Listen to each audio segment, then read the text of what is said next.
Как това нищо се е озовало там, бе? Някой моля да ми обясни. Опа! Отново сме на екопътека. Мислех изобщо да не снимам, защото вече сме някъде на средата. Ама аз не очаквах, че стане толкова интересно. Какъв Вилени си прави влогчето там. Ама Хотнишките водопади, не знам дали сте ходили. Стигаш до един паркинг общо взето от село Хотница и бам си вече на водопадчето, което виждаш в интернет. Ама то какво се оказва? То се оказва, че има една супер стръмна екопътека. И такова е супер стръмни стъпала, които водят към началото на екопътека. При което почват да се откриват много яки гледки, точно типични за моя канал, както сте гледали. И викам на Рени, аз няма да снимам, защото ку да снимам. Аз не очаквах. Мислех, че ние реално почваме от финала. Ама откъде я знам. Обаче сега почнаха да се откриват водопадчи с водопадчи. Е много приятно. И още взето реших да се върна в играта, защото тя снима има дразни. Така че започваме Хотнишките водопади на обратно. Маме, какво говориш, защото тук като бутнеш ще е за последно. Нямаше, е много яко. Бей, ако беше топло, ще е много готино за скачане, ама все пак трябва да видим дали е възможно да се случи, защото изглежда да такова дълбоко. Ама нали, все пак. Гледай, кома чака. Погледни, чакай. И как сега да стане той? Нали, нека се изправим. Тръгваме. Ако си мислиш, се базикам, бая трудно си е. Изкучих се малко. Ма то тук е едно. Виж, ще паднеш. Гледай какъв съм турка. Те че излезе газъкът на водопроводчика. Тръгваме. Продължаваме. Нали знаете, че ни дигаме нива, докато се катерим. И следователно откриваме нови предмети, нови растения. Играем го гейминг.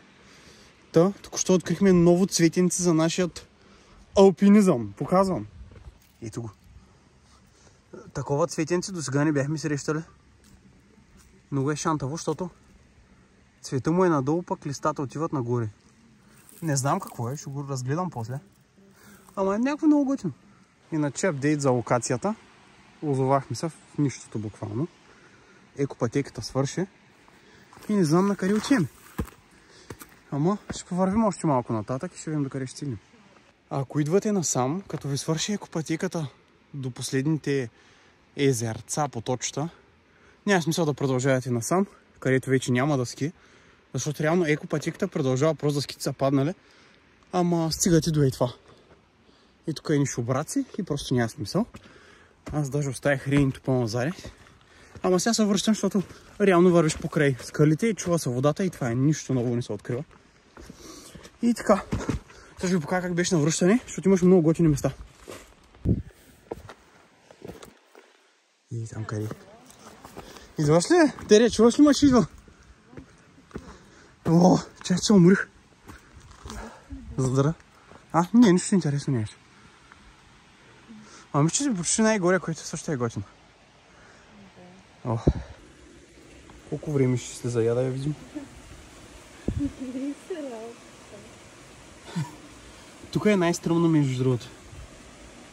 Буквално има още сигурно 10 стъпала, 12 додолу, ама отклона е мега такъв стръмен, то направи е почти гледай, рязко надолу. Още слиза. Стигна ли додолу, бе? Ехе, смятай. Сега е мой ред, бе. Направо не ми се слиза. Впускам се. Сега. Винаги си помислех, че слизам с телефона. Ало. Нещо бързо шля долу. Ай. Долу съм. Продължаваме да слизаме.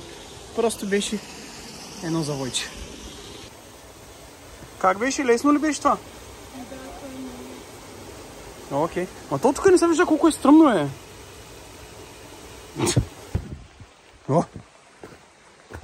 Стигнахме до едно място, което е много готино, издълбано е между скалите и е супер тясно. Сега ще ви го покажа. Много тясно, аз съм просто изненадан. Това беше на идване. И чакам там е вход. С какави. Задрах. Леко раницата ми. И тук има прозорче. Много е яко. Че пък и това вече леко раница. Виж какво пише тук? Лузър. Не пише лузър. И... Хайде да се заключим. Ама е много е яко. Имаш кацинар? Да. Добре, давай.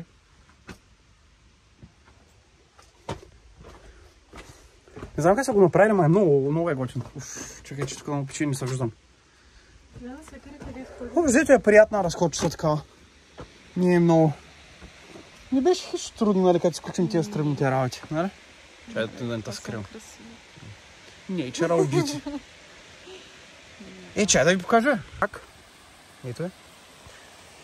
Като пристигнете ще видите, това е там долу. И малко по-натам е колата. Общо взето почвате наобратно, както ви казах. Просто защото само това има в интернет. И аз се заблудих, честно казвам, ама е готино. Макар че на табелките се пише, че има екопътека. Даре. Ама в Google, като ще тракнеш Хотмишки водопади, заето и геолче е там долу. Нищо повече няма. Пак то колко е дълго. Да, Сега трябва да се приберем. Знаеш колко е може да вървим нататък по тясната пътечка? Как наднича? Так му приключваме. Даже сега ще ви покажа кое точно се вижда най-често на снимките. И то реално паркинга е и там. И там. Вие спирате, минавате и тук по едно мощенце. Так. Стигате и тук, където най-често иззъв Google. Ей това.